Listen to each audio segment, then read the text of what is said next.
Okay, hi everybody. And we're gonna go ahead and finish out chapter 10's lecture. So let's go ahead and share my screen. Why is this glitching? There we go. This. All right. So sexual violence and war have a long history of being connected. Wartime violence and wartime sexual violence is kind of discussed in a different chapter in a different book. So we're going to ignore that. But it's talked about as a weapon of war, a way to torture or denigrate the enemies of women. And really talked about as this genocidal, opportunistic, political, and forced concubinage. So again, we're talking about the idea that rape and sexual violence was used as a way to kind of denigrate the enemy by using women. And so in doing that, we're talking about colonialization mixing with violence against women to create women as this object to torture the men of the objecting force in a war. And this has consistently been part of war since the dawn of really mass war. And it's been used to dehumanize women in a way that, they've been used as a way and a tactic to genetically link out entire subcultures or entire cultures in this very incredibly violent genocidal act. In 2008, it became a crime of war in the UN, but until then, it really was just a preconceived notion. Again, this is something that has been consistent not only in our own history, military history, but within international policy as well. You saw a lot of this in Vietnam. We saw a lot of this in really any of the wars we've been a part of. World War II had a really horrific problem with sexual violence, which is part of why we started having these conversations, but it wasn't until 2008 that it became a war crime. Sexual violence against Indigenous women and children. So sexual colonialization is a sexual violence through the conquest of land and bodies that advances heteropatriarchy, rule over Indigenous persons. Really, this is really having a conversation about not only is colonialism about acquiring land, but it's also about acquiring people. And in that acquiring of people, there's a lot of sexual violence done to women and children as a means to, again, denigrate that population and or to literally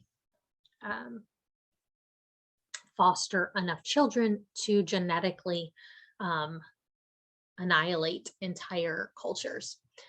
The Missing and Murdered Indigenous Women movement is designed to really have conversations surrounding the violence that continues to be done to Indigenous women and the capacity for much, much higher rates of being abducted and murdered as being an Indigenous woman, and to really highlight that murder is the third leading cause of death for Indigenous women in both this country and likely internationally. And in some places, it's probably much higher.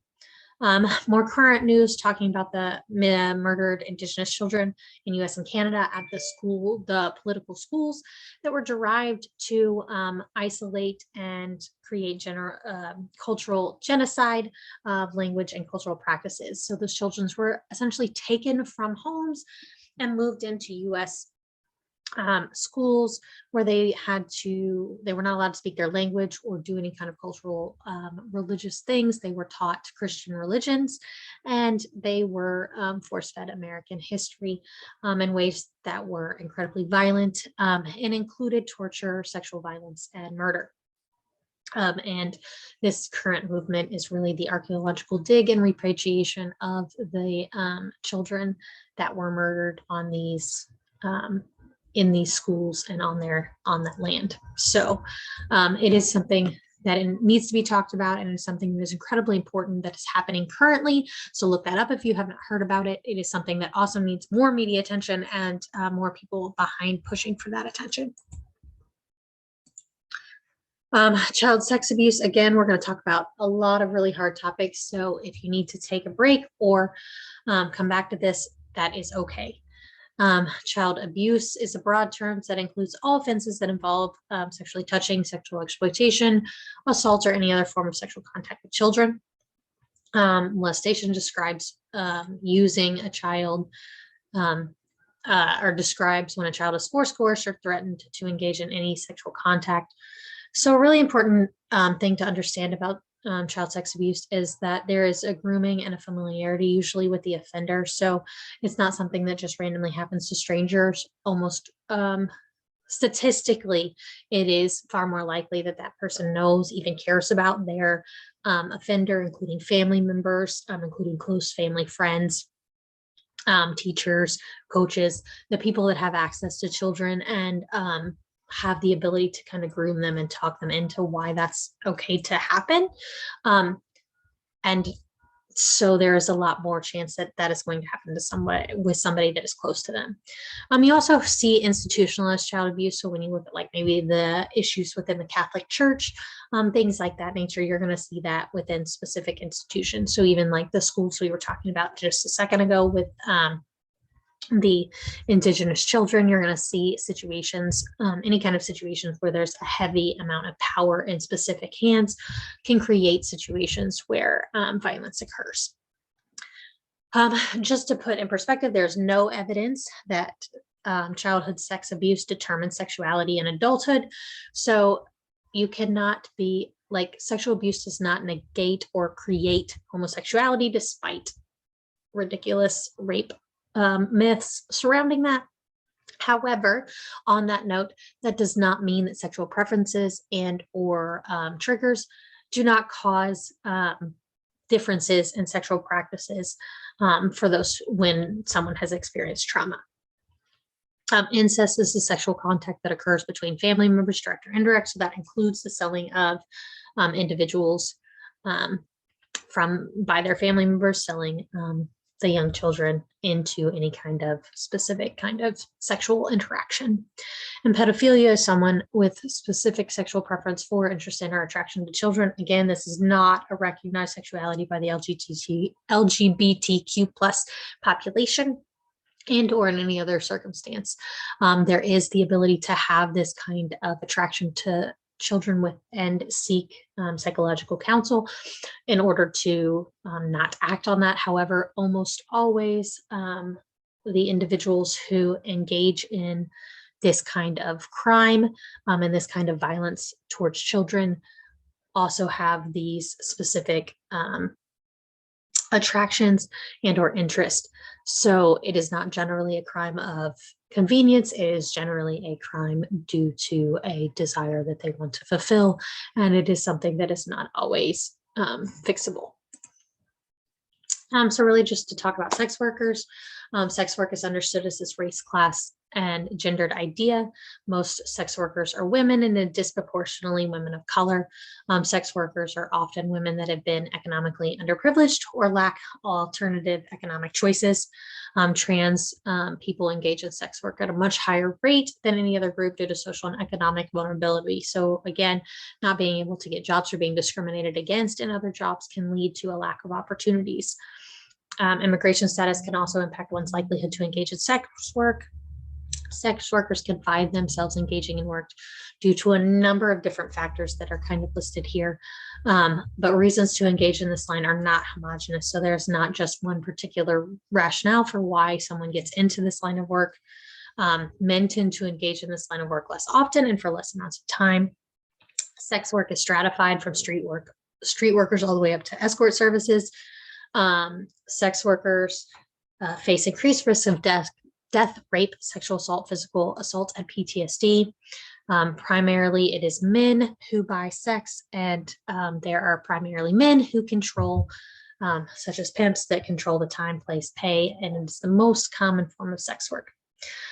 Pimps generally target young, vulnerable women to engage in sex work for them, and many pimps are abusive and create forced or coercive situations that become trafficking situations, which is wholeheartedly different as it does not consider consent into the conversation. So feminists there is a wide push for feminism to within feminist frameworks to decriminalize sex works. And for that, there are arguments for that include that criminalization is an instrument of power and punishment and shame, and that it's consistently not equal. The consequences are consistently not equal for those who pay for these services and those who actually are sex workers. Sex workers consistently take the brunt of those punishments and or criminalization. It creates unsafe working environments, and the places in which this can take place denote a lack of power on the sex workers front, and so they don't get to necessarily have the same say. It hides violence and increased risks of police violence because their interactions are more likely to happen. It allows more access to consent when you decriminalize sex work, because they again can have more control and more say in what happens. It makes it a tax payable job. It decreases the risk of sexually transmitted disease because again, they can say and have more say in the condom use and such things within these practices. It can leave room for more focus on decreasing human trafficking and child sex slavery. So you're going to really have a much more likelihood of being able to use police resources or law enforcement resources to get away from sex work and really talk about the human trafficking issues. It reduces stigma and increases personal freedom, and it's led again by those who actually engage in these processes. Movements that address violence against women, rape culture, and sexual violence are listed here. These are not by any stretch of the imagination an exhaustive list, but this is a good place to start if you are looking for how to get involved. If you also want more local things, there are on your resources list for EKU resources.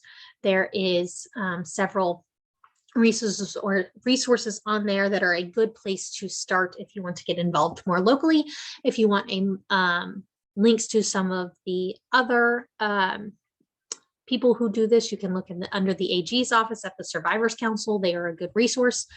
And so then we'll just get into the three little mini lectures, our mini pieces.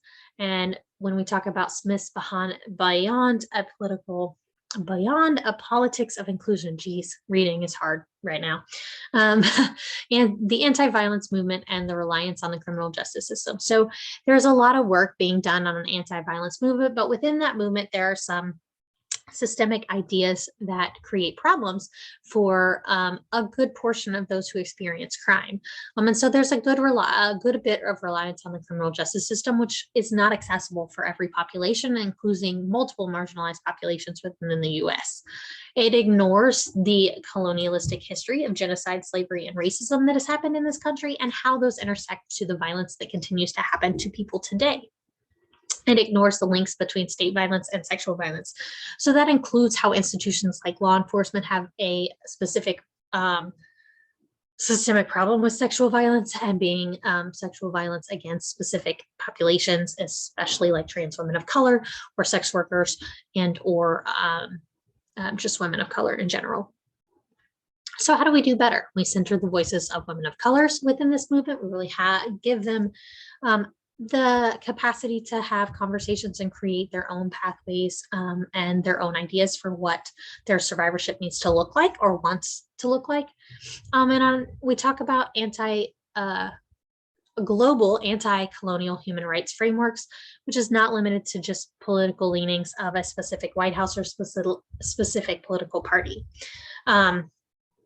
So good idea on how to do this is the American Indian Boarding School Healing Project. And again, we kind of talked about that as we're talking about the missing and murdered Indigenous women. But this is, again, that archaeological dig, right, trying to repatriate the bodies of those who have been harmed on those school processes and really drawing attention to that historical point for American and Canadian history. The underfunding of anti-violence measures is something that is consistently a barrier for the anti-violence movement, and that's something that needs to be addressed. And then really addressing the UN World Conference Against Racism's failure to adequately address the intersection of race and gender and or race and sex.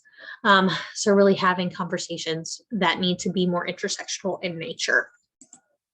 The Say Her Name movement, which is really what the second piece is about, is really an extension of the Black Lives Matter movement, where we wanted to talk about justice for Black women who have been murdered by the police.